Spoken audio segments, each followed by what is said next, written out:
너 때문에 그래가 아니라 나를 힘들게 하는 사람이 있으면 쟤 때문에 나는 더 발전할 거야. 나를 괴롭히는 저 사람 때문에 나는 더욱더 단단해질 거야. 그 사람은 역행보살인 거잖아요, 나한테. 나를 불편하게 하는 사람을 그렇게 바라볼 수 있는 문화가 생긴다면 굉장히 긍정적이라고 생각해요. 여성분들한테 한국 불교만 보살님이라 그래요. 남자는 우바세라고 해요. 여자는 우바이라고 하고요. 그런 말이 있는데도 한국 불교에서는 그걸 안 쓰고 보살님이라고 붙이는데 그 이름을 붙이게 된 이유에 대해서 여러 어른들한테 여쭤봤어요. 의미 있는 답을 해주신 게 뭐였냐면, 보살이라는 얘기는 지금 저희가 대화하잖아, 이렇게. 그럼 대화하면 듣고 말하고 그 사람의 표정을 보고 이렇게 한단 말이에요. 그럼 말, 표정, 제스처 이런 모든 것들은 보살이 움직여서 만들어낸 결과물이잖아요. 그럼 여기서 보살이 보이냐고요? 안 보여요. 그럼 뭐만 보이죠, 여기서? 중생만 보이는 거예요. 결과만 보이는 거예요. 보살은 안 보여요. 하지만 보살은 그 모든 걸 만들어내잖아요. 어떻게 표현을 하냐면, 보살은 중생을 만들어내고 숨는다고 표현해요. 욕은 드러나는데 욕을 만드는 능력은 안 보이잖아요. 그러니까 보살이라는 개념은 드러나진 않아요. 색깔로도 드러나지 않고 소리도 안 나고, 소리를 낼 줄은 알아요. 그게 보살의 능력이에요. 우리나라 대한민국의 절집안에서 전쟁을 겪고 나서 폐허가 된 절집안을 일으킨 분들이, 스님네들도 있겠지만 대부분이 여성 불자들이었어요. 우리 할머니들. 외롭고 힘든 시절에 스님들을 봉양하고 절집안을 일으키신 분들이에요. 집에서 살림도 힘들어 죽겠는데 먹을 것도 없는데 절에 와갖고 맨날 더러운 물에 손을 담그고 쓸고 닦고 보시하고 그렇게 기도하고 공부하시는 그분들이 밖에 드러났어요, 안 드러났어요? 그래서 보살이라고 부르요. 이렇게 한국 불교를 일으켜놨어요. 하지만 일으킨 사람들은 안 보여요. 근데 누구냐? 여성분들이 대부분이었다는 거예요. 그래서 그분들을 보살이라고 부르지 않았겠느냐라는 어른의 말씀이 있었는데, 저는 긍정해요. 그 말씀에 동의해요. 고생시킨 거죠, 저를. 제 마음을. 네, 고생시켰던 건데 제 자신의 어떤 모습이에요. 그게 제일 원망스러웠어요. 그게 뭐였냐면, 저는 옳고 그름이 되게 강한 사람이었거든요. 자기한테만 강하면 되잖아요. 꼭 자기한테서 벗어나서 남들한테도 그 잣대를 들이대요. 그런 사람들의 특징이에요. 참지를 못해요. 내가 누군가한테 쓴소리를 하려면, 당신 그렇게 살면 안 돼 라고 얘기하려면 나도 그렇게 살면 안 되잖아. 그러니까 자기한테는 끊임없이 정말 가혹한 거예요. 그걸 자랑스럽게 생각했어요. 젊은 시절 10대, 20대를 알고 있던 분들은 정말 찔러도 피 한 방울 안 나오겠다. 정말 저 사람은 지독하다. 어떻게 저렇게 완벽하게 자기의 삶을 설계해서 그대로 살 수 있느냐. 어떻게 보면 기계 같은 거예요. 로봇 같은 거예요. 대단해 보일 수는 있어도 아름답지는 않아요. 저는 그걸 멋이라고 생각했어요. 그게 잘하는 수행자라고 생각했어요. 제 스스로의 옳고 그름이 강했던 지난 날이 저한테는 제일 원망스러운, 그렇다고 그거를 제가 말 그대로 원망하지는 않아요. 그것 때문에 제가 이 공부를 하게 됐어요. 왜 내가 눈 돌리는 데마다 이렇게 못마땅한 사람들이 많지? 처음에는 넌 이게 틀렸어, 넌 이게 틀렸어 맨날 이렇게 지적만 하다가 어느 순간이 되니까 내 마음에 드는 사람이 한 명도 없는 거예요. 그러니까 어느 날 제가 질문을 하더라고요. 내가 이상한 거 아닐까? 그래서 주변에서도 그런 얘기를 하는 거예요. 그래서 농담으로 제가 출가하고 나서 한참 뒤에 대학 때 만났던 동기분들을 사석에서 딱 한 번 만났어요. 처음이자 마지막에 지금까지. 어떤 여성분이 저하고 동기였어요. 저한테 그러는 거예요. 학교 다닐 때 나 스님 되게 좋아했다고. 제가 그랬어요. 그럼 그때 고백을 하지 그랬어요. 그때 고백을 하지, 이제는 이제 스님에서 틀렸는데. 그분이 하는 그 다음 말이 저한테는 충격이었어요. 에이, 스님 누울 자리를 보고 다리를 뻗는 거죠. 스님한테 그 얘기를 했다가는 동국대 도서관 앞에서 무릎 꿇고 혼날 것 같았대요. 충격받은 게 그거였어요. 내가 그런 사람이었구나. 동기가 아니라, 친구가 아니라, 형이 아니라, 오빠가 아니라 선생님 같은 사람. 그게 칭찬일 수도 있지만 저의 모습을 한마디로 정의해 준 것 같아요. 그 자리에서는 웃으면서 넘어갔지만 그 말이 계속 마음에 남는 거예요. 내가 그런 사람이었구나. 누구 하나도 마음에 품어줄 수 없는 사람이구나. 나를 좋아한다는 얘기도 못하는 사람인데 당신에게 이런 문제가 있어요는 나한테 누가 얘기를 해줄 수 있었을까? 그 생각이 드니까 저의 그 모습이 진짜 원망스러운 거예요. 정말 모자랐구나. 정말 어리석고 편협되고 이기적이고 못났다 라는 생각이 많이 들었어요. 그거를 제가 발견한 순간부터 갑자기 제가 나사가 풀리기 시작한 거예요. 그리고 저희 어른께서는 그걸 좋아하셨어요. 약간 이렇게 정신 나가 있는 애 있잖아요. 똑똑한데 심각한 사람보다 멍청하고 웃는 게 훨씬 낫다 그러셨어요. 그래도 다 굴러가. 다 굴러가. 근데 저는 그게 용납이 안 돼요. 아니 어떻게 일을 하는데 실수를 해? 그 뒤에 허당기가 되게 많아요, 제가. 근데 그거를 억지로 제가 이렇게 감추고 살았던 거예요. 인위적인 노력을 통해서 덮었던 거예요. 그러니까 남들은 몰라요. 제가 출가하는 시간이 한참 지나면서 그게 못난 게 아니라는 거를 알게 되고 정말로 마음의 고삐를 놓아버렸어요. 있는 그대로의 모습을 보이는 거예요. 그때 사람들이 뭐라 그러냐면 스님 되게 웃겨요가 아니라 스님도 실수하세요? 내가 정말 못났구나. 그러니 내 앞에서 스님 제가 이렇게 못났습니다 라고 얘기할 수 있는 사람이 있었겠냐는 거예요. 겉으로는 완벽해 보이는 사람이었을지는 모르지만 누구도 저에게 자기의 고민을 털어놓을 수 있는 사람은 아니었던 거예요. 너무 날카롭고 속상한 저의 모습이었고 그 모습을 깨닫는 순간부터 제가 수행의 방향이 결정된 것 같아요. 좀 더 자유롭게, 좀 더 가볍게 누군가가 자기의 이야기를 하거나 자기의 모습을 보일 때 저울질하지 말자. 너 몇 점, 너 몇 점, 너 몇 그램, 너 몇 그램, 너 50 몇 그램? 넌 탈락. 너 내 옆에 뭐다. 너 정도의 부류하고는 안 맞나? 이런 사람 되게 많아요. 사회생활 하면서도. 우리 레벨은 아니야, 그 사람. 정말 교만한 생각이에요. 그 사람은 다 알지도 못하잖아요. 자기는 몇 레벨인지 자기가 판단한 거예요. 그 모습을 제 스스로한테 발견했기 때문에 저는 그럼 안 되겠다. 아무리 못난 사람이라고 해도 자기의 이야기를 저분은 들어줄 것 같아 라고 보였으면 좋겠다고 생각했어요. 그래서 그때부터는 제가 마음을 좀 이렇게 놓고 열었던 것 같아요. 저의 그 속에 담겨있던 정말 못난 것들 있죠. 네. 그런 것들이 막 우르르 쏟아져 나오기 시작하는 거예요. 근데 그때는 안 힘들었어요. 이거는 부끄러운 게 아니라 그냥 나의 모습이에요. 그게 어떤 모습이든 간에 진짜 나는 그거하고 상관도 없어요. 이건 다 지나가는 것들이고 그때가 어떻게 보면 저의 역행보살이 아니었을까. 정말 힘들게 했지만 주변 사람들을 아프게 했지만 그거 덕분에 제가 이 길을 가고 수행의 방향을 결정하게 됐다. 그런 면에서는 저한테는 큰 도약의 계기가 됐죠. 저희 큰 스님께서 그런 말씀하셨어요. 고양이한테 약 먹이려면 비린내를 묻혀야 된다. 네. 그래야 약인 줄 모르고 먹잖아요. 세상에 있는 분들에게 저의 얘기를 할 때 사실 깎은 머리와 승복은 큰 장애예요. 사실은 이게 장애가 아니라 이게 날개가 돼야 되거든요. 네. 모든 사람들이 스님이 말씀하시는 거니까 뭔가 있을 거야. 귀 기울이고 하나라도 더 주워 들으려고 그런 자세가 돼야 되는데 승복이 얼마나 큰 장애가 되는지를 나가서 강연을 하기 때문에 알아요. 불자가 아닌 사람, 다른 종교에 있는 사람들은 일단 걸러요. 관공서에서는 내가 나가서 무슨 얘기를 해도 다 종교 활동으로 치부해요. 그러니까 이게 제가 객관적인 자리에 나가서 객관적인 얘기를 하고 있음에도 불구하고 남들이 볼 땐 종교 활동으로 비춰지고 오해를 많이 하시는 거죠. 그런 눈을 가진 사람들이 있다 하더라도 저는 그분들에게 약을 드리고자 하는 저의 마음의 원이 있잖아요. 당연히 거기에는 비린내를 붙여야 되는 거예요. 그 비린내 중에 가장 좋은 게요. 내가 못난 모습을 보여주는 거예요. 굉장히 중요한 기술이에요. 우리 팀장님도 핸디캡이 있죠. 예. 그리고 아시나요? 예. 그게 어떤 거든 간에 네. 내가 사람들한테 정말 보여주기 싫은 어떤 그런 모습이 누구에게나 있거든요. 최고의 유머는요. 자기의 핸디캡을 유머로 쓰는 거예요. 그걸 보고 깜짝 놀랐어요. 그걸 보고. 그런 사람들이 있어요. 근데 아무도 그 사람을 미워할 수가 없어요. 자기의 부족함을 숨기거나 가면을 쓰는 게 아니라 그리고 누군가 그쪽 얘기를 하는 것 같으면 불같이 화를 내는 사람이 있거든요. 어떻게 보면 방어 기제인 거예요. 자기의 아픔에 대한. 근데 그게 아니라 오히려 자기가 건강한 사람은 그거를 밖으로 내놔요. 남들이 먼저 그 얘기를 하기 전에 남들이 하기도 힘들어하지만 내가 먼저 이걸 가지고 자기가 개그로 승화를 시키는 거예요. 그래서 어떤 일이 있었냐면 제가 아는 이제 부부가 있었어요. 근데 젊어요.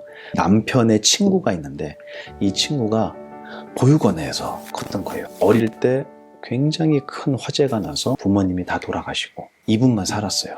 근데 아기 때 화상을 너무 심하게 입은 거예요. 그래서 하필이면 또 얼굴에 화상이 그렇게 심해서 정말 처음 보는 사람은 흠칫 놀랄 만큼 외모가 그렇게 변하신 거예요. 이거는 정말 지옥과도 같은 벌이죠. 하지만 이분은 놀란 게 뭐냐면 이 자기 친구가 그런데 친구끼리는 뭐 남자들끼리는 그게 아무렇지 않을 수 있잖아요. 오랫동안 같이 봤으니. 근데 자기의 아내는 그 사람을 보고 놀랄 수 있잖아요. 근데 소개를 시켜주는 자리에서 내 친구가 있는데 소개시켜줄게. 그리고 이제 아내를 데리고 나간 거예요. 근데 그 사람이 딱 나타났는데 너무 놀란 거예요. 이 표정 관리가 안 되는. 그분이 그렇게 얘기했대요.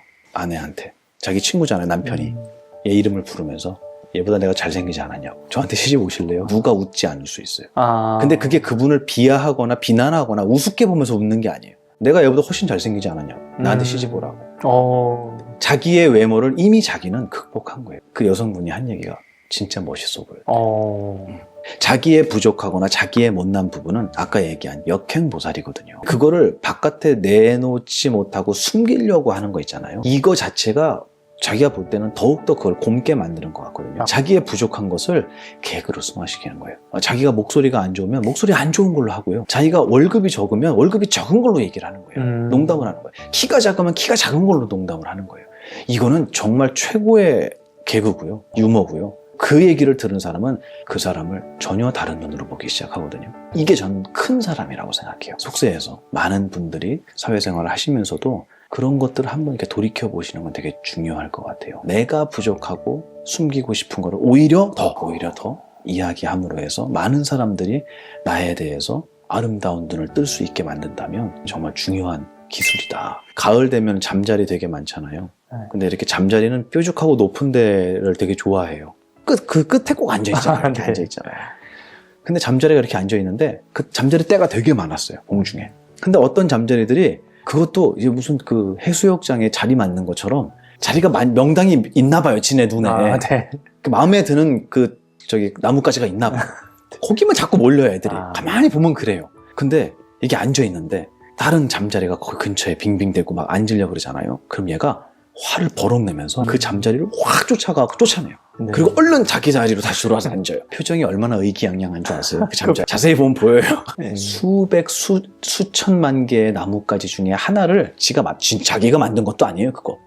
그냥 올라타서 앉아있어요. 누군가가 그걸 뺏으려 오는 것 같다는 판단이 드니까 쫓아내는 거예요. 잠자리들이 그 서로를 쫓아내. 미안하지만 가소롭지 않습니까, 정말? 그게 뭐라고. 그러니까 제가 얘기하고 싶은 건 그거예요. 조금 우리 힘 빼고 진지하지 않게 살면 얼마나 행복한 것이 많은지가 그때 보이기 시작하더라고요. 이건 제 얘기예요. 제가 그랬어요.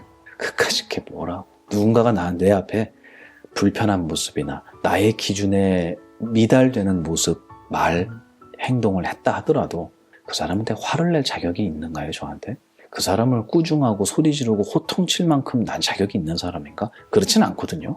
그때는 그 사람은 그냥 그럴 수 있지. 용서해주면 안 될까요? 누가 내 앞에 갑자기 끼어들어도 좀 용서해주면 안 될까? 그게 뭐라고? 그거 용서를 못하는 거예요. 엄청 심한 거예요. 피해의식이에요. 네. 그걸 깊게 따지고 들어가면 진짜 그런 걸 분석을 해서 들어가잖아요. 제가 그러면 본인은 자기한테 큰 병이 있다고 느껴질 정도예요. 저는 그렇게까지 얘기하고 싶진 않아요. 그냥 좀 용서해 줬으면 좋겠어요. 엘리베이터 타려고 하는데 누가 열린 버튼 눌러주려고 하다 닫힌 버튼 누르는 경우 있어요. 그러면 문이 닫히잖아요. 갑자기 문에 부딪히면서 우당탕 하고 들어간대요. 그 안에 있는 사람을 이렇게 째려보고 있는 거예요. 내릴 때까지. 내가 타려는 거 뻔히 봤으면서 닫힌 버튼을 눌러? 근데 그게 아닌 거예요. 그 사람 잘못 누른 걸 수도 있잖아요. 왜 그렇게 우리는 각박하고 서로에게 벌을 줘야 될까? 그리고 그 벌 주는 것도요, 내가 우위에 있다라는 거를 객관적으로 확인을 한 뒤에 화를 내요. 내가 저 사람한테 소리 질러도 저 사람은 나한테 반박할 수 없지 라는 것을 스스로가 확인하고 나서 소리를 질러요. 그러니까 갑질이란 말이 나오는 거예요. 내가 얘기했는데 저 사람이 나보다 더 무섭게 할 거라는 생각이 들면 얘기 안 해요. 정말 비겁한 거잖아요. 좀 용서했으면 좋겠어요. 다 좀 배려하고. 그러기 위해서는 마음에서 진지함이 좀 사라져야 된다. 저는 그거를 제 수행에 굉장히 큰 화두로 삼고 있습니다. 좀 마음이 가벼워지고 그게 걸릴 때마다 그게 역행보살 같은 거잖아요. 다른 많은 분들에게 공감이 될지는 모르지만 저는 그 생각해요. 내가 언제까지 살지 모른다. 옷을 안 사요. 몇 년이나 입겠다고. 근데 이게 되게 우울하거나 부정적으로 느껴지지 않아요. 저는 되게 자유로워요. 별거 아니네 이거. 나에게 필요 없는 거네. 라는 결론에 굉장히 빠르게 이르도록 만드는 저만의 주문 같은 거예요. 내가 오랫동안 이 자리를 지키고 있지 않을 거라면 남들이 나한테 뭐라고 하든 그게 중요하지 않은 것 같아요. 남이 나보다 먼저 승진해도 그게 그렇게 해코지를 할 만큼 밤에 잠을 못 잘 만큼 나에게 중요한 일일까? 내가 이 회사 얼마나 다니겠다고, 내가 이번 생에 이 육신을 얼마나 더 유지시키겠다고 그렇게 생각하면 저한테 그게 정말 컸었어요. 근데 이거는 글쎄요, 공감이 많이 되실까 모르겠어요. 내가 조금 더 아끼고 조금 더 욕심을 내려놓고 베풀 수도 있고. 그럼요. 저희 큰 스님께서 이렇게 표현하셨어요. 사람들은 많이 벌고 많이 쓰기 위해서 노력한대요. 그래서 불행해진다는 거예요. 왜냐하면 소비에는 한도가 없거든요. 2.9를 2만 원짜리 사 먹을 수도 있는 거거든요. 7시간씩 줄 서서 그걸 사 먹을 수도 있는 거거든요. 그게 뭐라고? 그게 뭐라고? 제가 하고 싶은 얘기가 그까짓 게 뭐라고? 우리 얼마 전에 뭐예요? 과일에다가 막 설탕물 입힌 거 있잖아요. 탕으로 얼마나 또 대한민국을 뒤집어 놨어요?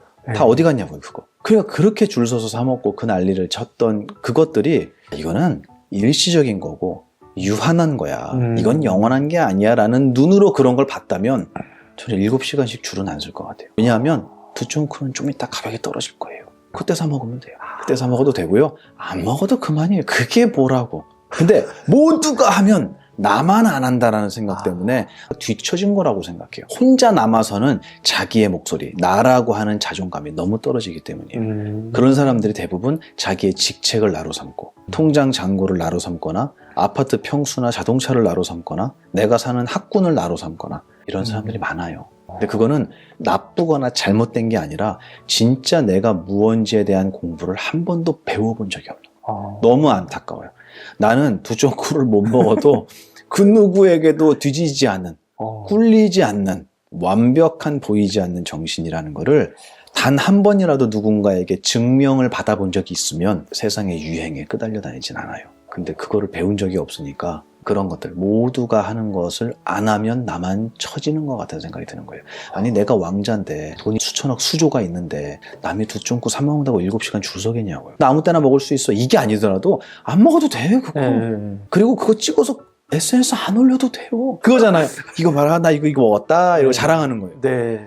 그거 안 해도 충분히 당신은 자랑스럽다. 전 이 얘기를 해주고 싶은 거예요. 그렇게 하지 말란 얘기가 아니라 그런 것들로 당신이 빛나지 않습니다. 그런 것들은 생각보다 유한하고 일시적인 거라서 그런 걸로 자기를 삼으면 초라해집니다. 옛날에 한동안 왜 빚내서 자동차 사는 수입차 사는 젊은이들이 많았잖아요. 네. 많이 없어졌다고 하더라고요. 그게 시작이 된 게 SNS 때문에.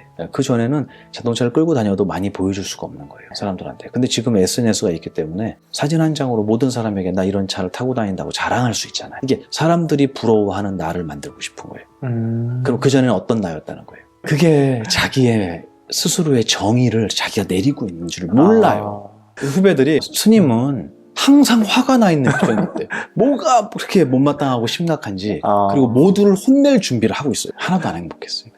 사회적으로 얘기하면 실패를 딛고 그 실패를 걸음 삼아서 성공. 그렇게 볼 수도 있는 거죠. 그거를 그렇게 실패와 성공이라고 나눌 수 없다라는 얘기를 제가 지금 하고 있는 거고 나 이렇게 옛날에 이렇게 했어요. 이게 아니라 그게 아니라 그거를 정말 유머러스하게 가볍게 진지하지 않게 얘기하는 거예요. 네. 정말 이거는 중요한 기술 같아요. 불발도 재밌는 거고 재미가 없어도 재밌잖아요. 제가 이렇게 얘기를 하면 안 웃을 때가 있어요. 아니 웃자고 얘기했는데 왜 이렇게 다큐를 찍냐고 제가 그러거든요. 그것도 재미 같아요. 그렇네요. 재미없음까지도 재밌게 느껴지는 게 맞아요. 심각하지 않기 때문에. 큰 스님께서 진지하면 속은 거야. 수행에 있어서 가장 큰 저에게는 조언이 그거였어요. 네. 수행도 심각하게 하면 재미없어요. 공부도 심각하게 하면 재미가 없어요. 네. 지옥 같아요, 지옥 정말. 뭐든지 재밌게 좀 했으면 좋겠다. 좀 그게 저에게 있어서 가장 필요했던 얘기. 왜냐면 제가 너무 진지한 사람이었기 때문에 덕분에 이런 법을 얻게 됐잖아요. 그러니까 이것도 감사한 거죠, 저한테는. 많은 분들이 좀 진지하지 않았으면 좋겠어요. 그래서 아까 여기 올 때도 저희 팀장님이 운전을 이렇게 해주셨는데 저희 옆에 있던 트럭이 저희 앞으로 되게 들어오고 싶었나 봐요. 근데 깜빡이를 되게 늦게 켜고 들어온 거예요. 근데 저희가 이렇게 커브를 트는 길이라서 그 사람 비켜주지 못하고 신호대기에 걸렸어요. 네. 그랬더니 이 사람이 빵 그러는 거야. 자기가 들어오려고 하면서 그렇게 화를 내는 사람 처음 들었어요. 그러더니 막 창문을 열고 막 저쩌고 해요. 그러더니 또 금방 가더라고요. 그런 순간에 그게 왜 그렇게 기분이 나빴을까요 도대체? 나에게 브레이크를 밟게 만들었냐. 정말 그 정도의 화를 낼 만한 일이었어. 지금 생각하면 웃기잖아요. 네, 그게 그쵸. 뭐라고. 그 당시에 그 사람 표정은 너무 진지한 거예요. 그러면 뭐가 문제냐면 저희는 안 받으면 그만이에요. 그 사람의 분노를. 뭐 임마 그러고 같이 문을 열면 그때부터 그 분노를 받은 거예요. 그때부터 악연이 시작돼요. 그게 아니라 무시하고 넘어가면 끝이에요. 웃긴 얘기 중에 하나가 돼버려요. 저한테 힘들지 않아요. 하지만 그 사람이 그때 화를 내고 빵빵 내고 화를 냈을 때 그때 막 입으로 욕을 했을 때 그 당시에 그 사람의 기억 속에는 어떤 씨앗이 들어가냐는 거예요. 이거는 심각한 문제예요. 저희는 웃음거리였지만 웃긴 얘기 중에 하나로 기억됐지만 그 사람은 웃긴 얘기가 아니에요. 그 과보는 누가 받겠습니까? 본인이 받는 거예요. 근데 몰라요. 그렇게 사니까 나에게 이런 일이 왜 오니잖아요. 내가 씨앗을 심은 걸 인지를 못하고 있는 거예요. 매 찰나마다. 너무 안타깝잖아요. 전 해주고 싶어요, 얘기를. 미안합니다. 당신이 내 앞으로 오시도록 제가 자리를 비켜드렸어야 되는데 미안합니다. 그리고 내가 사과하라면 사과하겠어요. 그러니까 제발 진지하지 좀 않게 웃으면서 가십시오.